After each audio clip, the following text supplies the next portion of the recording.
नमस्कार दोस्तों, आपके अपने YouTube चैनल झारखंड एजुकेशन में आपका स्वागत है।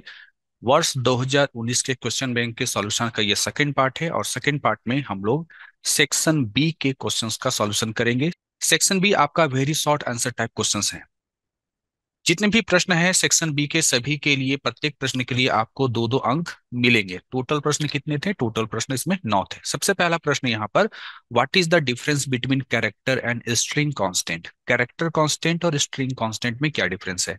सबसे पहले बेसिक तौर पे बता दो, जाहिर सी बात है कि सिंगल कोट्स के भीतर अगर सिंगल कैरेक्टर हो तो उसे हम लोग कैरेक्टर कांस्टेंट बोलते हैं। और अगर डबल कोट्स के भीतर कुछ ना हो, या डबल कोट्स के भीतर एक कैरेक्टर हो, या डबल कोट्स के भीतर एक से ज्यादा भी कैरेक्टर हो, तो उसे हम लोग स्ट्रिंग कांस्टेंट कहते हैं। यानी डबल कोट्स के अंदर जो कुछ होता है उसको हम लोग स्ट्रिंग कांस्टेंट कहते हैं। तो यहां पर देखिए क्या बताया गया है, the string constant are always enclosed in double quotes. String constant हमेशा डबल कोट्स के भीतर लिखा जाता है, while character constant are enclosed in apostrophe. Apostrophe मतलब सिंगल कोटेशन मार्क के भीतर लिखा जाता है आपका कैरेक्टर कांस्टेंट। दूसरा अंतर, character constant are assigned to a variable of type char. अगर आपको कोई कैरेक्टर कांस्टेंट को स्टोर करना है तो आपको वेरिएबल बनाना पड़ेगा जिसका डेटा टाइप क्या होगा? जिसका डेटा टाइप कैर होगा। जबकि अगर आप स्ट्रिंग कांस्टेंट को स्टोर करना चाहते हैं तो उसके लिए आपको जो वेरिएबल बनाना पड़ेगा वो वेरिएबल बनाना पड़ेगा स्ट्रिंग टाइप का, या आप कोई कैरेक्टर एरे बनाएंगे। ठीक है, अगर आप कोई कैरेक्टर एरे बनाएंगे उसमें भी आप स्ट्रिंग कांस्टेंट को क्या कर सकते हैं? स्टोर कर सकते हैं। प्रश्न संख्या 3, difference between variables and identifiers. Variable और आइडेंटिफायर में आपको डिफरेंस बताना है। यहाँ पर बेसिस फॉर कंपैरिजन में मैंने यहाँ पर लिखा है कि यूज यानी इस्तेमाल के आधार पर आइडेंटिफायर के बारे में कहा गया है कि identifier is use to name a variable, function, class, structure, union. Identifier का इस्तेमाल हम लोग करते हैं किसी का नाम देने के लिए, जैसे कि वेरिएबल का नाम देना हो, फंक्शन का नाम देना हो, क्लास का, स्ट्रक्चर का या यूनियन का नाम देना हो, तो उसके लिए हम लोग आइडेंटिफायर का इस्तेमाल करते हैं। जबकि वेरिएबल के केस में कहा गया है कि variable is use to name a memory location which holds a value. Variable जो होता है वो मेमोरी लोकेशन का नाम होता है जिस लोकेशन पर कोई वैल्यू स्टोर होता है। पर्पस वाइज अगर हम लोग बात करें तो आइडेंटिफायर का पर्पस क्या है? Created to give a unique name to an entity. ठीक है, एंटिटी का मतलब यहाँ पर वेरिएबल, फंक्शन, क्लास, स्ट्रक्चर से है। तो किसी एंटिटी को यूनिक नाम देना ही इसका मुख्य पर्पस होता है आइडेंटिफायर का। जबकि वेरिएबल के बारे में कहा गया है, allot a unique name to a particular memory location. किसी पार्टिकुलर मेमोरी लोकेशन को यूनिक नाम देना ही पर्पस होता है वेरिएबल का। रेंज के बारे में बात करें तो जितने भी आइडेंटिफायर्स हैं वे वेरिएबल नहीं हैं। जबकि वेरिएबल के बारे में कहें तो जितने भी वेरिएबल्स हैं ये सभी आइडेंटिफायर्स हैं। एग्जाम्पल देख लीजिए, यहां पर इंट ए यानी ए नाम का वेरिएबल बनाया गया है, जबकि int a parenthesis opening curly braces closing curly braces यहाँ पर ए नाम का फंक्शन बनाया गया है। तो चाहे वो वेरिएबल का नाम हो चाहे वो फंक्शन का नाम हो, वो क्या कहलाता है? वो आइडेंटिफायर कहलाता है।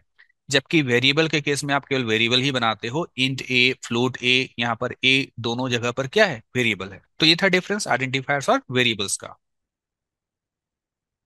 प्रश्न संख्या 4 बहुत ही ज्यादा इंपॉर्टेंट है। लगभग लगभग एक दो साल छोड़ करके हर साल ये क्वेश्चंस आपका आता ही आता है। देखिए यहाँ पर ये बताया गया है आपके प्रश्न में कि ए बी सी जो है इंटीजर वेरिएबल है, जबकि डी एफ जो है ये आपका फ्लोटिंग पॉइंट वेरिएबल है। ए और बी का वैल्यू दिया गया है क्रमशः 5 और 6, जबकि डी का वैल्यू दिया गया है 3.5। तो पहला एक्सप्रेशन है कि आपको सी का वैल्यू बताना है। C is equal to a plus plus minus parenthesis में दिया हुआ है बी प्लस प्लस गुना, फिर आपका पैरेंथेसिस में दिया हुआ है माइनस माइनस डी। दूसरा एक्सप्रेशन है बी एफ इक्वल टू, है ना, एफ का वैल्यू आपको कैलकुलेट करना है प्लस प्लस बी गुना B minus A plus plus. यहां पर एक चीज आप गौर करना, अगर ऑपरेटर पहले लगा है, प्लस प्लस ऑपरेटर अगर पहले लगा है, इसका मतलब है कि पहले ए का वैल्यू क्या हो जाएगा? पहले ए का वैल्यू चेंज हो जाएगा। उसके बाद आप इसको क्या करेंगे? उसके बाद आप इसको यूज करेंगे। पहले चेंज करेंगे देन यूज करेंगे। लेकिन अगर ऑपरेटर बाद में लगा हुआ हो तो इसका मतलब ये होता है कि ए का जो ओल्ड वैल्यू है उसको आप एक्सप्रेशन में यूज कर लीजिए। देन एक्सप्रेशन में यूज होने के बाद में आप उस वेरिएबल का वैल्यू को क्या कर लीजिएगा? चेंज कर लीजिएगा, यानी कि बढ़ा लीजिएगा। ठीक है, तो चलिए इसका सॉल्यूशन करते हैं। यहाँ पर ए का वैल्यू 5 दिया हुआ है, बी का वैल्यू 6 दिया हुआ है और डी का वैल्यू 3.5 दिया हुआ है। एक्सप्रेशन आपका लिखा हुआ था ए नंबर में, c equal to a plus plus minus b plus plus गुणा माइनस माइनस डी। तो प्लस प्लस जो कि बाद में लगा हुआ है, तो अभी ए का वैल्यू हम लोग 5 ही लेकर के चलेंगे, फिर माइनस बी का जो है, बी के बाद लगा हुआ है प्लस प्लस, इसलिए हम लोग बी का वैल्यू अभी 6 लेकर चलेंगे, गुना, चूंकि माइनस माइनस पहले लगा हुआ है तो पहले जो है डी का वैल्यू को हम लोग घटा लेंगे, तो 3.5 में से एक घटेगा तो 2.5 यानी 2.5 होगा। अब यहाँ पर माइनस और मल्टीप्लीकेशन है, तो माइनस और मल्टीप्लीकेशन में सबसे पहला काम जो होता है वो मल्टीप्लीकेशन का होता है, तो 6 को 2.5 से गुना करेंगे तो 15 होगा।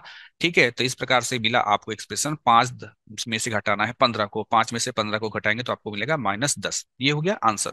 अब हम लोग दूसरे एक्सप्रेशन की तरफ चलते हैं, जहां पर लिखा हुआ है F equal to plus plus B गुना B minus A plus plus.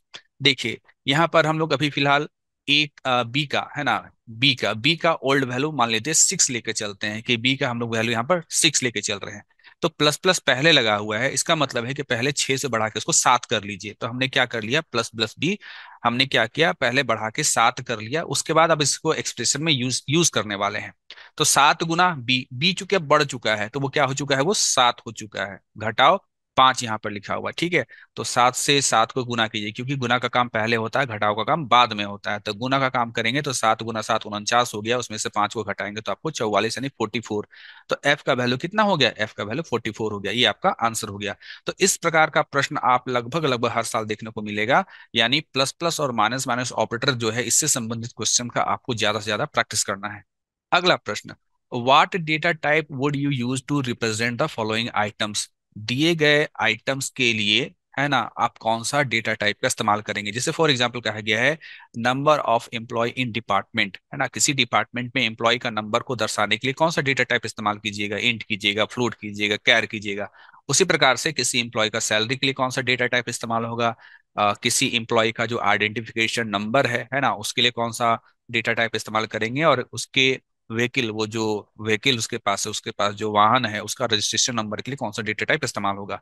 तो एग्जाम्पल के साथ मैंने यहाँ पर आपको बताया हुआ है, देखिए the number of employ in a department, इसके लिए हम लोग इस्तेमाल करेंगे इंट। जैसे कि किसी एम्प्लॉय का नंबर हो सकता है क्या, 250 हो सकता है नंबर, तो ये इंट टाइप का हो गया। एम्प्लॉय का सैलरी, सैलरी जो है वो रुपया पैसा में हो सकता है, तो उसका डेटा टाइप फ्लोट होगा। Identification number of of an employ, employ का आइडेंटिफिकेशन नंबर जो है, जैसे हो सकता है 113 112 114, तो उसका डेटा टाइप इंट होगा। और registration number vehicle, registration number ऐसा हो सकता है GH01374। ठीक है, तो इसके लिए डेटा टाइप इस्तेमाल करेंगे हम लोग कैर। तो आपको आंसर में ये लिखना था कौन कौन सा डेटा टाइप। ये एग्जाम्पल मैंने केवल समझाने के लिए लिखा है आपको। अगला आपका प्रश्न, write an algorithm to insert an element in a queue, किसी क्यू में एलिमेंट को इंसर्ट करने के लिए आपको जो है एल्गोरिदम लिखना है। देखिए क्यू को इंप्लीमेंट करने के लिए दो चीजें होती हैं, चाहे तो आप एरे के जरिए भी इंप्लीमेंट कर सकते हैं, चाहे तो आप इसको लिंक्ड लिस्ट की मदद से भी इंप्लीमेंट कर सकते हैं। लेकिन यहाँ पर साफ साफ बोला नहीं गया है कि एल्गोरिदम किस पे लिखना है, एरे को इस्तेमाल करते हुए लिखना है या लिंक लिस्ट को इस्तेमाल करते हुए लिखना है। तो मैं यहाँ पर एरे का इस्तेमाल कर रहा हूँ, मान लीजिए ये आपका एरे है, और एरे को अब हम लोग यहाँ पर, है तो ये आपका एरे ही, लेकिन अभी आप इसको जो है इस्तेमाल करेंगे क्या, अभी आप इसको इस्तेमाल करेंगे एज अ क्यू, है ना, एज अ क्यू। कुछ बेसिक बातें हैं वो ध्यान आपको लगा लेना है। जैसे क्यू, क्यू में क्या होता है ना, क्यू में दो चीजें होती हैं, एक चीज कहलाता है हम लोगों का फ्रंट और दूसरा चीज कहलाता है हम लोगों का रियर। ठीक है, फ्रंट और रियर। एरे के केस में फ्रंट जो है ये इधर से फ्रंट बोलते हैं और रियर जो है इधर से होता है ना, यानी जीरो इंडेक्सिंग जो है इधर से हम लोग बोलते हैं, इधर हम लोग फ्रंट बोलते हैं, और रियर बोलते हैं पीछे साइड से, यानी जो आपका आखिर में जो इंडेक्स होता है उधर वाली दिशा में उसको कहते हैं रियर। लेकिन एक्चुअली फ्रंट और रियर कहते किसको हैं, तो जो मान लीजिए इस एरे में हमने एक डेटा स्टोर किया 13 17 और 18 और मान लीजिए 20।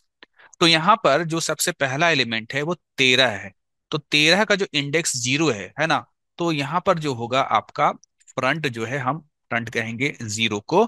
और जो आखिरी एलिमेंट है वो आपका 20 है, और 20 का जो इंडेक्स है वो 3 है, तो यहाँ पर रियर जो कहा जाएगा वो 3 को कहा जाएगा। ये जो इंडेक्स, इसको इंडेक्स बोलते हैं। ठीक है, तो पहला एलिमेंट का इंडेक्स जो है वो फ्रंट कहलाता है, और जो आखिरी एलिमेंट स्टोर है उसका इंडेक्स को हम लोग क्या बोलते हैं, रियर बोलते हैं। मान लीजिए आपको एक एलिमेंट स्टोर करना है 24, ठीक है। तो क्यू का रूल है कि नया एलिमेंट को हम लोग रियर एंड से क्या करते हैं, स्टोर करते हैं। यानी 24 आपका यहाँ पर इंसर्ट होगा, और जो रियर का वैल्यू पहले 3 था वो रियर का वैल्यू अब क्या हो जाएगा, 4 हो जाएगा। दैट मीन्स हम रियर का वैल्यू एक बढ़ा देते हैं। याद रखना आप, ठीक है।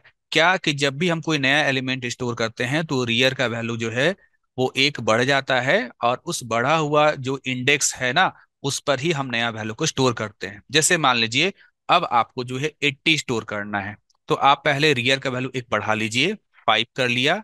यानी अब ये रियर 4 नहीं रहा, अब रियर 5 हो गया, और इस बढ़े हुए इंडेक्स पर आप वो नया एलिमेंट को स्टोर कर दीजिए। यही काम आपका होता रहता है। अब एक सिचुएशन के बारे में और बात करते हैं। मान लीजिए आपका जो क्यू है वो क्या है, वो क्यू आपका अगर खाली है, ठीक है। तो ऐसी स्थिति में हम लोग front is equal to rear को या तो -1 दिखाते हैं, ठीक है, कहीं कहीं किसी बुक में ऐसा मिलेगा। या कभी कभी हम लोग जो है front equal to rear is equal to null भी दिखाते हैं, ठीक है। -1 भी दिखाते हैं और नल भी दिखाते हैं। नल जनरली हम लोग दिखाते हैं लिंक्ड लिस्ट के केस में, और -1 जो है वो दिखाते हैं जनरली हम लोग एरे के केस में, अगर एरे से इंप्लीमेंट कर रहे हैं। तो ये कब का है, अगर आपका क्यू खाली है तो फ्रंट और रियर जो है -1 हो सकता है, या -1 से उसको दिखाते हैं, या फिर फ्रंट रियर को नल दिखाते हैं। तो यहाँ पर अब हम लोग बात करते हैं एक और सिचुएशन का। जैसे मान लीजिए यहाँ पर जो है 30 है, 40 है, 90 है, 32 है, 60 है, 85 है और 90 है। अब देखिए, अगर आपसे पूछे फ्रंट का वैल्यू क्या है, तो जाहिर सी बात है फ्रंट का वैल्यू मतलब पहला एलिमेंट जो कि 30 है और इसका इंडेक्स 0 है, तो फ्रंट हो गया 0। अब अगर आपसे पूछे कि रियर का वैल्यू क्या है, तो रियर जो है आखिरी एलिमेंट यहाँ पर 90 है, और 90 का इंडेक्स कितना है, 6 है, तो ये हो गया रियर 6। अगर आपसे यहाँ पर पूछा जाए कि एन का वैल्यू कितना है, एन वैल्यू मतलब टोटल एलिमेंट कितना स्टोर हो सकता है इस एरे में, तो वही स्टोर होगा आपका यहाँ पर 7, ठीक है। 7 एलिमेंट स्टोर हो सकता है, या इस एरे का कैपेसिटी है, या इस एरे का साइज 7 है। अब यहाँ पर आप कह सकते हो कि ये एरे जो है, या ये जो क्यू है ना, क्यू कहेंगे, क्यू इज फुल। क्यू क्या है, क्यू फुल है। तो इसका कंडीशन क्या लिखा जाता है, कंडीशन ये लिखा जाता है, अगर रियर का वैल्यू n-1 के बराबर है तो क्यू फुल है, ठीक है। अगर रियर का वैल्यू n-1 के बराबर है तो क्यू क्या है, क्यू फुल है। और जब अगर क्यू फुल है तो क्या कोई नया एलिमेंट स्टोर कर सकते हैं, नहीं कर सकते हैं। जैसे प्रेजेंट केस में रियर का वैल्यू 6 है, ये किसके बराबर है, n-1 के बराबर है क्या, तो n का वैल्यू 7, 7 में से 1 गया तो यहाँ पर आया 6। यानी रियर का वैल्यू n-1 के बराबर है, दैट इज क्यू आपका फुल है, और ऐसी स्थिति में आप नया एलिमेंट स्टोर नहीं कर सकते हैं। तो अभी आपको जितना भी सिचुएशन बताया गया क्यू में एलिमेंट को स्टोर करने को लेकर के, वही सारा बात को हम लोग अभी लिखेंगे, जिसको कि एल्गोरिदम कहा जाएगा, ठीक है। बहुत सारे स्टूडेंट्स का कहना है सर एल्गोरिदम के बारे में बताइए। जितना भी एल्गोरिदम क्वेश्चंस बैंक का है, सारा क्वेश्चन बैंक का एल्गोरिदम आपको काफी ध्यान से देखना, सीखना और समझना है। तो चलिए इसका एल्गोरिदम लिखते हैं। आपको यहाँ पर सारा सिचुएशन समझा दिया गया है। यहाँ पर कहा गया है कि अगर रियर का वैल्यू -1 है, रियर का वैल्यू -1 है मतलब यहाँ पर फ्रंट भी आप इसको मान करके चलेंगे। फ्रंट और रियर दोनों के बारे में कहा जा रहा है। यहाँ एक्चुअली केवल रियर लिखा गया है, लेकिन इसका मतलब दोनों समझेंगे कि फ्रंट रियर आपका क्या है, -1 है। इसका मतलब है कि क्यू आपका क्या है, क्यू आपका खाली है। यानी क्यू जो है वो आपका क्या है, क्यू आपका क्या है, खाली है। 0 1 2 3 मान लीजिए ये आपका क्यू है। तो इस जगह पर हम लोग कहेंगे क्यू खाली है। क्यू खाली है, तो यहाँ पर बात कहा गया है रियर इक्वल टू क्या, रियर इक्वल टू -1। तो जाहिर सी बात है क्यू खाली है तो आप कहाँ एलिमेंट स्टोर करेंगे, यहाँ इस जगह पर। जैसे आपको 30 स्टोर करना है तो आप यहाँ पर 30 स्टोर करेंगे। तो जब 30 स्टोर हो गया और आपसे आप पूछा गया कि बताइए अब फ्रंट का वैल्यू कितना हो गया, ठीक है, अब फ्रंट का वैल्यू कितना हो गया और अब रियर का वैल्यू कितना हो गया, तो जाहिर सी बात है 30 आपने स्टोर कर लिया, तो इस क्यू का पहला एलिमेंट भी 30 ही कहलाएगा, और जो आखिरी एलिमेंट है वो भी 30 है। तो इस प्रकार से जो इसका जो इंडेक्स 0 है, फ्रंट भी 0 और रियर भी 0। तो वही कह रहा है कि अगर आपका क्यू खाली है तो फ्रंट रियर को 0 कर दो, और क्यू जीरो मतलब इस पोजीशन पर आप वो नया आइटम को डाल दो, जैसे कि मैंने यहाँ पर 30 को डाला है, ठीक है। आइटम के रूप में मैंने क्या डाला, 30 डाला। ये हो गया। ये एक सिचुएशन हो गया अगर आपका क्यू जो है वो पूरा खाली था। दूसरा सिचुएशन, एल्स इफ, नहीं तो अगर रियर का वैल्यू n-1 का बराबर हुआ, तो आप प्रिंट कर देना कि क्यू फुल है एंड ओवरफ्लो। अभी आपको बताया गया था कुछ देर पहले, है ना। कि रियर का वैल्यू अगर n-1 के बराबर है मतलब क्यू फुल है और कोई भी डेटा अब उसमें इंसर्ट नहीं हो सकता है। अगला एल्स। इस एल्स का मतलब ये हो गया, मान लीजिए यहाँ पर जो है हम लोगों ने कुछ डेटा और भी यहाँ पर स्टोर करके रखा हुआ है। अब अगर आपसे पूछा गया कि अभी जो आप डायग्राम देख रहे हैं उस हिसाब से फ्रंट का वैल्यू क्या है और रियर का वैल्यू क्या है, ठीक है। तो आप यहाँ पर बोलेंगे कि पहला जो एलिमेंट है वो तो आपका 30 है और 30 का इंडेक्स कितना है, 0 है। आखिरी एलिमेंट क्या है, 40 है। और वो कौन से इंडेक्स में है, वो 1 इंडेक्स में है, ठीक है। तो रियर का वैल्यू 1। याद रखना इंडेक्स, इंडेक्स को ही हम फ्रंट रियर बोलते हैं, वो वैल्यू 30 40 को हम लोग जो है फ्रंट रियर नहीं बोलते हैं, ठीक। तो अब मान लीजिए आपके पास सिचुएशन ये है कि फ्रंट 0 है, रियर 1 है, और अब आपको एक नया आइटम जो है स्टोर करना चाहते हैं, जैसे कि आप जो है 80 स्टोर करना चाहते हैं, ठीक। तो आप क्या करेंगे, क्यू रियर प्लस 1, चूंकि रियर अभी आपका क्या है, 1 है, तो 1 + 1 यानी कि 2, यानी Q2, यानी Q2 मतलब इस जगह पर, इस जगह पर आप क्या कर दो, आइटम डाल दो, यानी क्या डाल दो, 80 डाल दो, ठीक है।